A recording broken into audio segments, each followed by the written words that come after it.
네, 오늘은 나를 구원하소서라는 제목으로 말씀을 나누겠습니다. 오늘은 종려주일입니다. 또한 고난주간의 시작을 알리는 고난주일이기도 합니다. 그래서 오늘부터 일주일간 우리는 주님의 십자가를 더 깊이 묵상하면서 경건하게 보내게 되어집니다.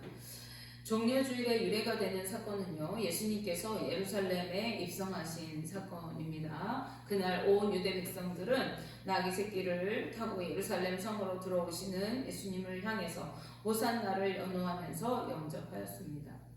그들은 자신의 겉옷을 벗어 길에 깔고 종려나무 잎을 꺾어 들고서 흔들면서 우리를 불쌍히 여기소서, 어서 오셔서 우리를 구원해 주소서 이렇게 외치고 또 외쳤습니다. 마태복음 21장 8절에서 9절 말씀에 무리의 대다수는 그들의 겉옷을 길에 펴고 다른 이들은 나뭇가지를 베어 길에 펴고 앞에서 가고 뒤에서 따르는 무리가 소리 높여 이르되 호산나 다윗의 자손이여 찬송하리로다 주의 이름으로 오시는 이여 가장 높은 곳에서 호산나 하더라 이렇게 말씀합니다.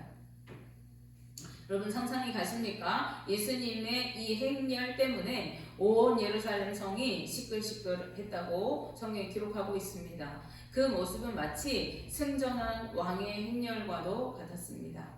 이들이 예수님을 이렇게 열렬히 환영한 이유가 무엇이었습니까? 그것은 당시 유대 백성들이 예수님께서 자신들을 구원해줄 메시아로 믿었기 때문입니다. 드디어 성경에 예언된 구세주가 오셨다고 이들이 생각하였어요. 그래서 그들은 기쁨으로 환호하면서 예수님을 맞이했던 것입니다. 믿음은 우리로 하여금 행동하게 하고 움직이게 합니다. 사람은 자신이 믿는 대로 행하고 살아가기 때문에 그렇습니다. 우리가 예수 그리스도를 구주로 믿기 때문에 오늘 이 아침에 피곤함을 무릅쓰고 주님의 전에 나와서 이렇게 예배를 드리는 것처럼 우리는 믿는 대로 우리의 삶을 이루어가게 되어질 것입니다. 그렇다면 유다 백성들이 이토록 메시아를 기다린 이유가 무엇 때문이겠습니까? 그것은요, 그들의 삶이 고통 가운데 있었기 때문입니다.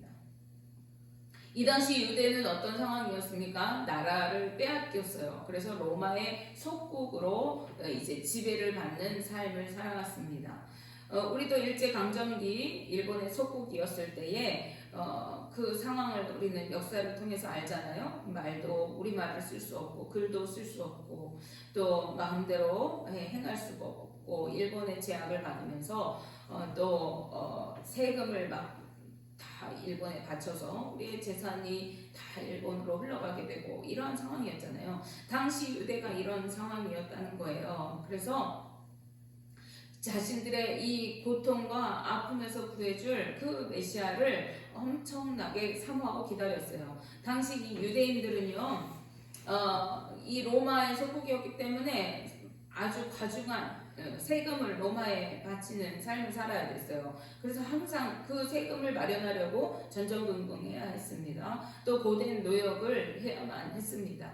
이 고되고 비난한 삶의 모습에서 이 고통에서 정말 벗어나고 싶은 그러한 열망이 그들 가운데 있었어요. 그래서 늘 언제나 이러한 삶에서 내가 좀 벗어날 때가 언제나 될까 이러한 생각을 하면서 그날만을 손꼽아서 간절히 기다리고 있었습니다.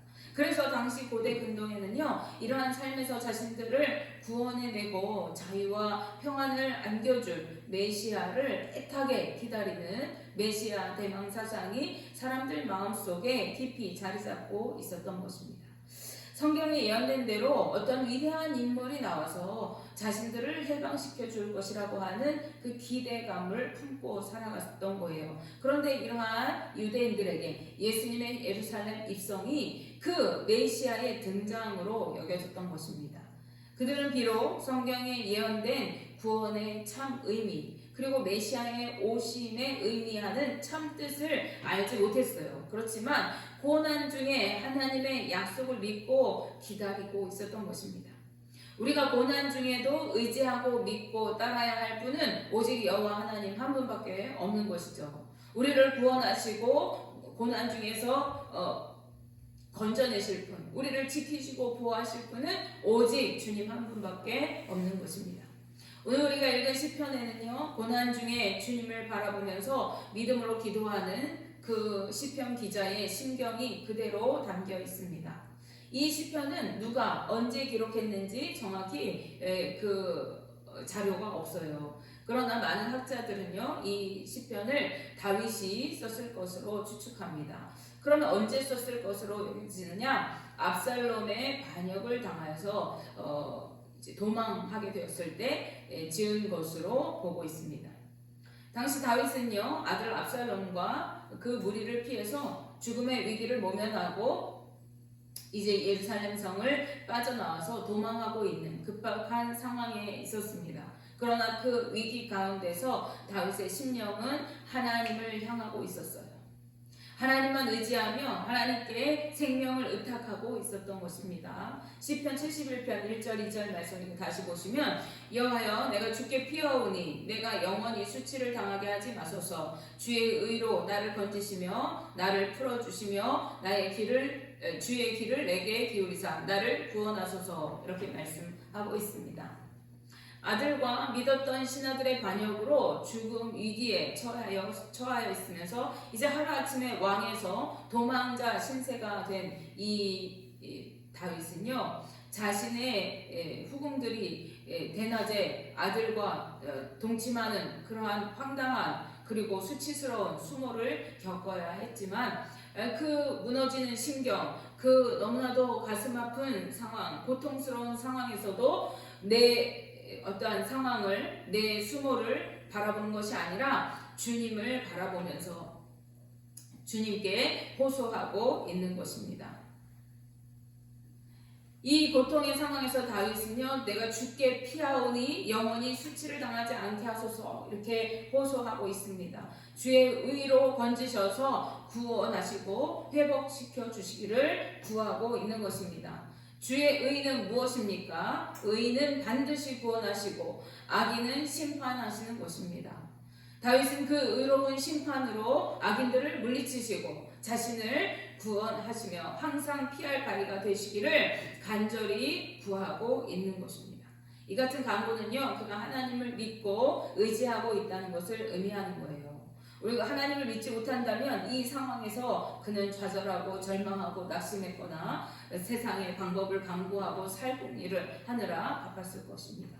그러나 이 다윗이 가장 먼저 한 일은 하나님, 내가 하나님께 피합니다. 나를 구원하여 주시옵소서. 그리고 영원히 이 수치를 계속되게 하지 말아 주옵소서. 이렇게 기도하는 것이었어요. 시편 71편 3절 4절 말씀을 우리가 이어서 보십니다. 주는 내가 항상 피하여 숨을 가히가 되소서. 주께서 나를 구원하라 명령하셨으니 이는 주께서 나의 반석이시오 나의 요새이심이니이다. 나의 하나님이여 나를 악인의 손 곧 불의한 자와 흉악한 자의 장중에서 피하게 하소서. 이렇게 말씀합니다. 이전에 사울 왕과 그 무리가 이 다윗을 죽이려고 쫓아다녔을 때 다윗은 종종 바위 틈에 숨어서 여러 번 죽음을 모면하였습니다. 그 경험을 생각하면서 다윗은 그때와 같이 이제도 주님께서 나의 피할 바위가 되어주시고 요새가 되어주실 것을 믿고 간구하고 있는 것입니다. 지난날 그러하셨던 것처럼, 지난날 나를 바위 틈에 숨기셔서 살리셨던 것처럼, 반석이시오 요새가 되셨던 것처럼 그 하나님께서 이제 내가 피할 때에, 주님 앞에 피할 때에 불의하고 흉악한 악인의 손에서 이제 피할 수 있도록 구원해 주시라, 나를 살려주시라, 이렇게 구하고 있는 것입니다. 우리가 지난날에 경험했던 주님의 은혜를 잊지 않고 살아가는 것은 우리의 고통과 어려움 가운데서 우리가 주님을 믿고 의지하며 나아갈 수 있는 그러한 힘이 됩니다. 그때 역사하셨던 주님이 이제도 역사하실 것을 신뢰하면서 믿음으로 나아갈 수 있게 되는 것입니다. 그러므로 받은 은혜를 기억할 때 우리는 고통과 어려움 가운데서도 주님을 의지하며 나아갈 수가 있는 것입니다. 그리고 우리의 믿음을 세워나가는데 그것은 유익이 되는 것이죠. 그래서 찬송가에도 이런 가사가 있어요. 세상의 모든 풍파 너를 흔들어 약한 마음 낙심하게 될 때에 내려주신 주의 복을 세어라. 주의 크신 복을 내가 알리라. 세상 근심 걱정 너를 누르고 십자가를 등에 지고 나갈 때 주가 내게 주신 복을 세어라. 두려움 없이 항상 찬송하리라. 받은 복을 세어 보아라. 주의 크신 복을 내가 알리라. 주님의 복을 기억할 때 우리는 낙심하지 않고 두려움 없이 주를 찬송하며 믿음으로 나아갈 수가 있게 되는 것입니다. 이어지는 본문 말씀에서요, 다윗은 지난 날을 돌아보면서 주님께 항상 찬송하며 살아갈 것을 서원합니다. 5절 6절 말씀 이어보십니다. 주 여호와여, 주는 나의 소망이시오. 내가 어릴 때부터 신뢰한 이시라. 내가 모태에서부터 주를 의지하였으며 나의 어머니의 배에서부터 주께서 나를 택하셨사오니 나는 항상 주를 찬송하리이다. 아멘. 지금 그는 도망자 신세예요. 그것도 아들에게 신뢰하던 신하에게 배반당하고 도망하는 신세입니다. 그런데 그때 하나님께 소망을 두면서 나는 항상 그 주님을 찬양하겠습니다. 찬송하겠습니다. 고백하고 있어요. 어떤 하나님입니까? 내가 어릴 때부터 신뢰하던 하나님입니다. 내가 어릴 때부터 믿고 따르던 하나님이에요.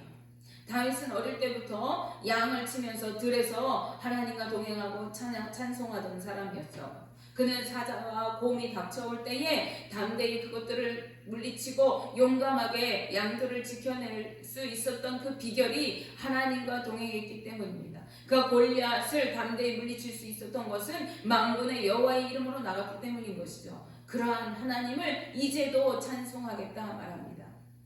그는 내가 모태에서부터 주를 의지했다고 말해요. 어린 아이가 태에서 이렇게 온전한 사람으로 형성되기도 전에 어떻게 주를 의지하겠어요?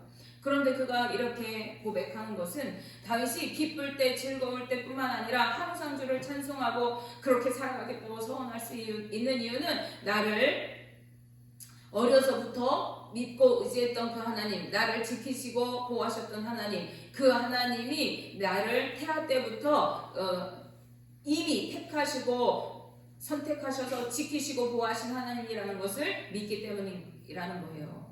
이 표현을 한 이유는요, 자신이 태어나기도 전부터 하나님의 은혜와 개입하심이 있었음을 고백하는 것입니다. 즉 자신의 생명의 주권이 하나님께 있음을 고백하는 거예요.